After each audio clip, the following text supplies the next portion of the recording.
నిన్న వరంగల్ మాజీ ఎంపీ రాజయ్య ఇంట్లో జరిగిన అగ్ని ప్రమాదంలో మృతి చెందిన కోడలు సారిక, ముగ్గురు కుమారుల మృతదేహాలు ఎంజీఎం ఆసుపత్రి శవాగారంలో ఉంచారు. కాసేపట్లో మృతదేహాలకు శవ పరీక్ష నిర్వహించనున్నారు. దీనికి సంబంధించి మరిన్ని వివరాలు మా ప్రతినిధి రమేష్ ప్రత్యక్షంగా అందిస్తారు.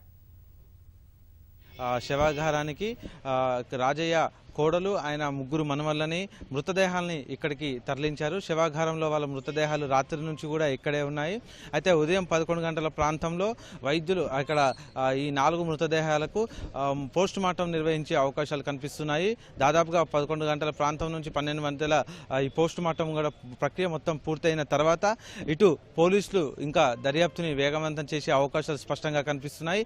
ఇప్పటికే ఫోరెన్సిక్ నిపుణులు నిన్న జరిగిన ఘటనకు సంబంధించి ఆనవాళ్ళన్నింటినీ కూడా సేకరించి పలు వస్తువులను అలాగే పదార్థాలను కూడా వాళ్ళు సీజ్ చేశారు.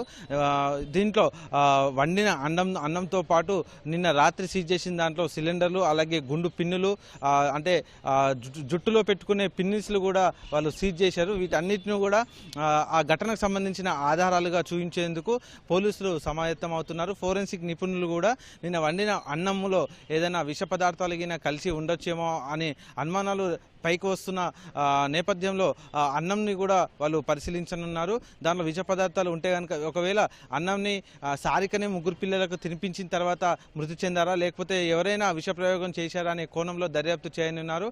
అయితే నిన్న దర్యాప్తులో ఒకానొక దశలో విషప్రయోగం కూడా జరిగిన తర్వాతనే వీళ్లకు ఈ ఘటన జరిగిందని చెప్పేసి ఆరోపణలు గుప్పమన్న నేపథ్యంలో పోలీసులు వీటిపైన కూడా దర్యాప్తు చేస్తున్నట్టుగా మనకు సమాచారం అందుతుంది.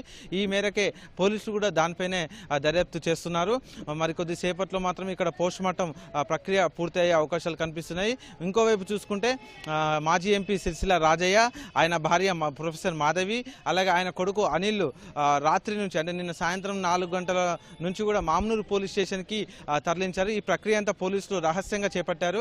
నిన్న ఇంటి వద్ద నెలకొన్న ఉద్రిక్త పరిస్థితుల నేపథ్యంలో పోలీసులు సుబేదారి పోలీస్ స్టేషన్ కి సహజంగా తీసుకెళ్లాల్సి ఉంది. ఆ పరిధి అక్కడనే కాబట్టి సుబేదారి పోలీస్ స్టేషన్ తీసుకెళ్లాల్సి ఉన్నప్పటికీ ఉద్రిక్త పరిస్థితులు, మహిళా సంఘాలు, మహిళలు, స్థానికులు ఆగ్రహ ఆవేశాలతో ఉన్న నేపథ్యంలో వాళ్ళ ముగ్గురిని కూడా మామ్నూరు పోలీస్ స్టేషన్ కి తరలించారు. నిన్న రాత్రి నుంచి కూడా మొత్తం వాళ్ళు అక్కడే ఉన్నారు.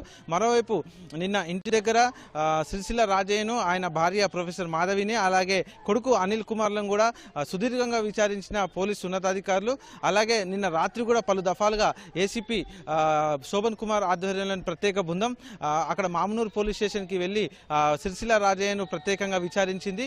మరికొన్ని కోణాల్లో కూడా వాళ్ళను స్పృశించారు. మరోవైపు వాళ్ళకున్న అనుమానాలు అన్నింటినీ కూడా నివృత్తి చేసుకున్నారు.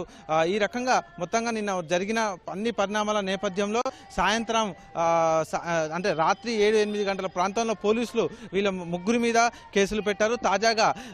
తాజాగా సిరిసిల్ల రాజయ్య కుమారుడు అనిల్ రెండో భార్య సనా మీద కూడా కేసులు పెట్టారు. ఆమె మీద అంటే సారిక ఆత్మహత్యకు గల కారణాల్లో ఈమెకు ఒక ఆత్మహత్య చేసుకునే స్థాయికి హింసించారన్న కారణాలతో ఈమె ఆత్మహత్య ప్రేరేపితంలో ఈమె కూడా ఒక పాత్ర ఉందన్న నేపథ్యంలో పోలీసులు అనిల్ కుమార్ రెండో భార్య సనా మీద కూడా పోలీసులు కేసు పెట్టారు. ఈ రకంగా ఇప్పుడు దర్యాప్తు వేగవంతం అవుతుంది. రెండో రోజు ప్రక్రియలో మొత్తంగా ఈ రోజు సిరిసిల్ల రాజయ్యను నిన్న అరెస్ట్ చేసిన పోలీసులు ఈ రోజు మాత్రం వాళ్ళని సాయంత్రం వరకు కోర్టులో ప్రొడ్యూస్ చేసే అవకాశాలు స్పష్టంగా కనిపిస్తున్నాయి. దీన్ని ఇంతవరకు అయితే పోలీసులు ఎక్కడ కూడా అధికారికంగా చెప్పనప్పటికీ సాయంత్రం వరకు ఈ ప్రక్రియ అంటే పోస్ట్ మార్టం ప్రక్రియ పూర్తయిన తర్వాత సిరిసిల్ల రాజయ్యను, ఆయన భార్యను, మరోవైపు కొడుకు అనిల్ని కూడా పోలీసులు కోర్టులో హాజరుపరిచే అవకాశాలు కనిపిస్తున్నాయి. మరోవైపు సనాను కూడా ఎక్కడున్నారనే వెతుకులాట కూడా ప్రారంభమైంది. సనాను అరెస్ట్ చేసేందుకు కూడా పోలీసులు ఒక బృందం కూడా బయలుదేరినట్టుగా సమాచారం అందుతుంది. ఈ రకంగా మొత్తంగా ఈ కేసులో అంటే సారిక అలాగే ముగ్గురు కొడుకులు మృతి చెందిన ఈ కేసులో మొత్తంగా 4 మృతి చెందిన ఈ కేసులో మొత్తంగా ముద్దాయిల సంఖ్య కూడా 4కి చేరుకుంది. అయితే దీంట్లో ప్రధాన పాత్రగా సనాను కూడా చేర్చారు. మొత్తంగా ఈ ప్రక్రియ ఈ రోజు కూడా వేగవంతం చేసి మొత్తంగా ఈ రోజు మాత్రం వీళ్ళని కోర్టులో సబ్మిట్ చేసేందుకు పోలీసులు సమాయత్తమవుతున్నారు. ప్రస్తుతం అయితే మామ్నూరు పోలీస్ స్టేషన్లో సిరిసిల్ల రాజయ్య, ఆయన భార్య మాధవి, కొడుకు అనిల్ మాత్రం ప్రస్తుతం అక్కడనే ఉన్నారు. ఇంకా ఏదైనా అనుమానాలు కలిగినా లేకపోతే ఏదైనా విచారణకు సంబంధించిన విషయాలు తెలుసుకోవాల్సి వచ్చినప్పటికీ పోలీసులు అక్కడికే వెళ్లి విచారణ చేసి వస్తున్నారు. ఈ రకంగా మొత్తంగా ప్రక్రియ ఉంది. మరికొద్ది సేపట్లో సుమారుగా గంట సేపట్లో ఇక్కడ పోస్ట్ మార్టం కూడా జరగనుంది. శ్వేత.